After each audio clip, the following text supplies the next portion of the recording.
పొత్తుధర్మాన్ని నిడిచిపెట్టి చంద్రబాబు 2 సీట్లు ప్రకటించి జనసేనకు షాక్ ఇస్తే దానికి కౌంటర్గా పవన్ 2 సీట్లు ప్రకటించి టీడీపీకి ఉల్టా షాక్ ఇచ్చిండు కదా.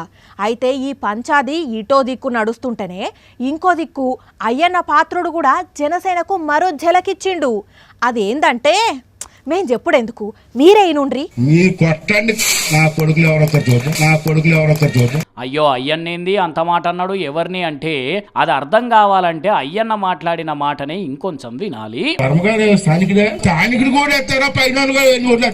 అర్థమైందా? రాజుగారి చిన్న పిల్లం మంచిది అంటే పెద్ద పిల్లం మంచిది కాదన్నట్టు టీడీపీలో ఉన్న వర్మ మంచోడు అంటే పొత్తులో ఉన్న జనసేన అభ్యర్థి ఉదయ్ శ్రీనివాస్ మంచోడు కాదన్నట్టేనా? స్థానికునికే ఓటేయాలి అని అయ్యన్న అంటున్నాడు అంటే స్థానికుడు కానీ ఉదయ్కి ఇక్కడ ఓటేయొద్దు అని చెప్తున్నట్టే కదా. అందుకే పిఠాపురం జనసేన కార్యకర్తలు కోపం చేస్తున్నారు. ఇంకా సీట్ల పంపకాల లెక్క కాలేదు. పొత్తులో భాగంగా ఏ నియోజకవర్గం ఎవరికి పోతుందో తెలియదు.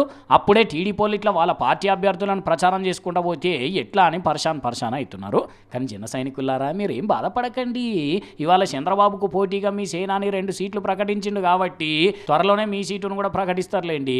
అందుకే టీడీపీల ప్రచారం వాళ్ళు చేసుకుంటే మీ ప్రచారం మీరు చేసుకోండి చక్కగా. అప్పుడు కానీ అయ్యన్న లాంటి వాళ్ళకి బుద్ధి వస్తుంది. అయినా చూస్తుంటే మీదికి పొత్తు అనుకుంటూ చంద్రబాబే వెనకాల నుండి ఇదంతా నడిపిస్తున్నాడేమో అనుకుంటున్నారట జన సైనికులు చాలా మంది. ఏమో లోగుట్టే వరకెరక.